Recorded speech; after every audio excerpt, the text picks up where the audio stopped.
We're now going to go through two examples where we revolve a region about a line x is equal to a. This is a line that is parallel to the y-axis. We're going to find the volume of the solid obtained by rotating the region bounded by the given curves about the given line.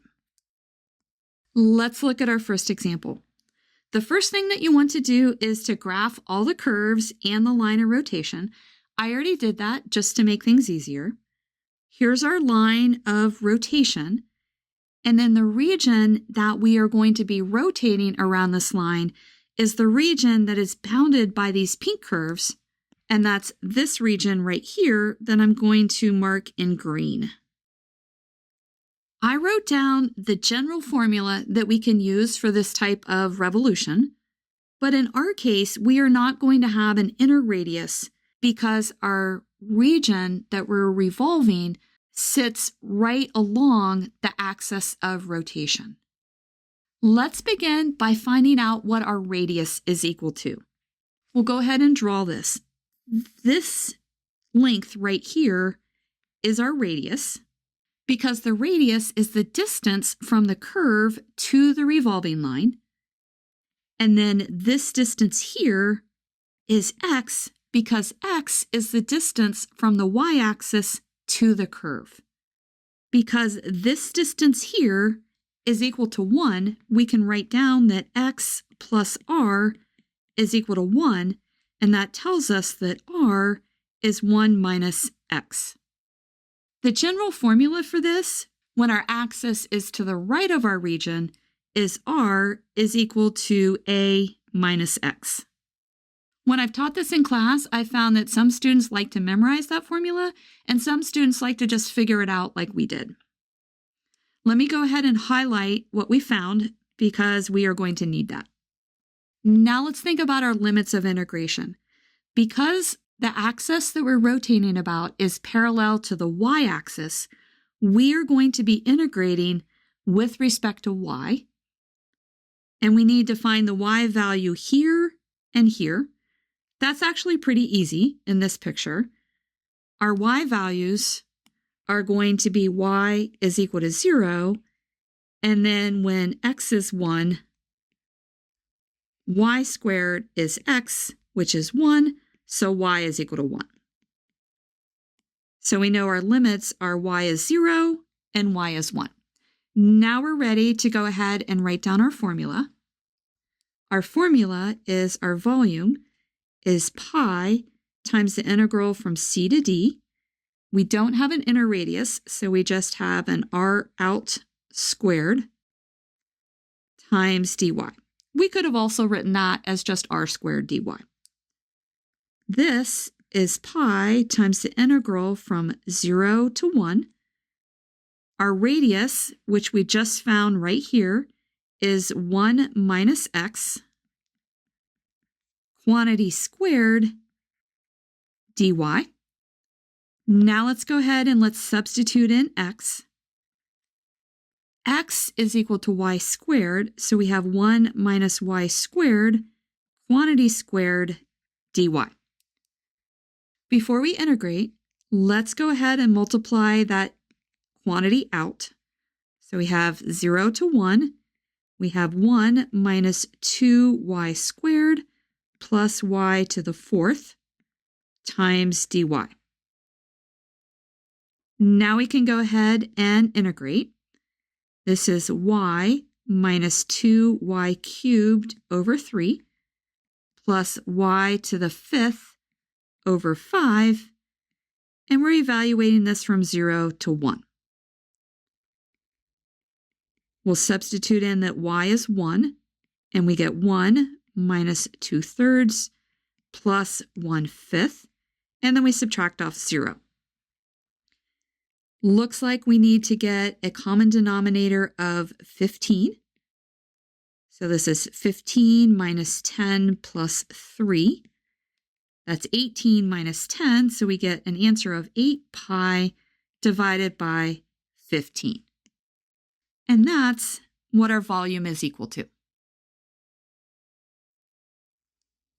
Let's look at our second example. In this example, our axis of rotation, the line x is equal to -1, lies to the left of our region. In this example, we have two curves. Y is equal to x squared, which I wrote as x is the square root of y. Whenever you're rotating about a line that is parallel to the y-axis, you want your equations to be in terms of x is a function of y. Our second curve is already in that format, and it's x is equal to y squared. Let's begin by finding these two intersection points.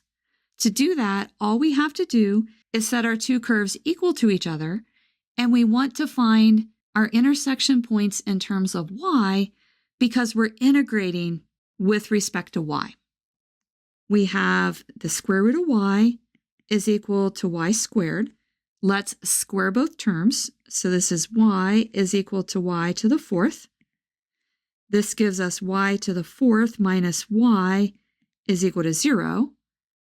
We can factor out a y. We get y cubed minus 1 is 0. And this gives us that y is equal to 0 and y is equal to 1. Let's highlight that because we'll need that in a minute. Now comes the hardest part. We have to find out what our outer radius is and what our inner radius is. I'm going to show you how to find the inner radius, and then the outer radius is going to be that same structure. Let's go up to our graph and let's draw the inner radius. That is this distance right here, and we'll label that as r. R is the distance from the curve to the revolving line. Let's now find x. X is the distance from the y-axis to the curve. So this is equal to x. We know that the distance between the line x is equal to -1 and the y-axis is equal to 1. This tells us that 1 plus x is equal to r. And let's highlight that because we're going to need that. Before we set up our integral, let's make sure we understand what curve corresponds to our outer radius and our inner radius. This curve right here corresponds to our inner radius because it's the curve closest to our line of rotation. And then this curve corresponds to our outer radius. Now let's write down our formula for our volume. It is pi times the integral from c to d, our outer radius squared, minus our inner radius squared, times dy. Remember, the pi r squared comes from our cross-sectional area being circular. Let's now substitute in what c and d are. They are 0 and 1. Our outer radius is going to be 1 plus x out, and then we square that, and then we subtract out 1 plus x in, and we square that out. This came from our formula for our radius right up there. And we're going to integrate with respect to y. Now we can go ahead and substitute what x is equal to. Our outer radius, let me pull that back down, is the square root of y. So we have 1 plus square root of y quantity squared. And then our inner radius is y squared. So this is 1 plus y squared quantity squared dy. Before we integrate, we want to go ahead and multiply everything out. 1 plus the square root of y quantity squared is 1 plus 2 root y plus the square root of y squared, which is y, minus 1 plus y squared quantity squared, and that's 1 plus 2y squared plus y to the fourth times dy. Let's see if anything's going to combine or cancel.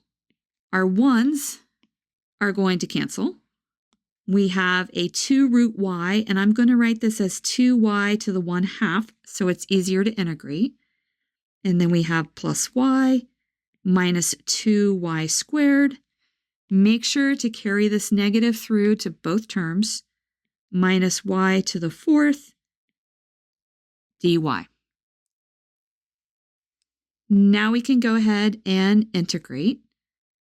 This gives us 2y to the 3/2, all divided by 3/2, plus y squared divided by 2, minus 2y cubed divided by 3, minus y to the 5th divided by 5. And we're going to evaluate this from 0 to 1. Let's see what we get. This is pi. 2 divided by 3/2 is 4/3. So we have a 4/3. And then we have a 1/2 minus 2/3 minus 1/5. And then we subtract off 0. It's always nice when our limits of integration are 0 and 1. Let's combine our fractions that have thirds. So this is 2/3 plus 1/2 minus 1/5. Let's get a common denominator of, let's see, it's going to have to be 6 times 5, so that's going to be 30. 3 goes into 30 10 times, so this is 20. And then we have plus 15 minus 6. This is 35 minus 6. So this gives us an answer of 29 pi, all divided by 30. And that's what our volume is equal to. If this video has been helpful to you, please consider subscribing to my channel. Keep believing in yourself and have a great rest of your day.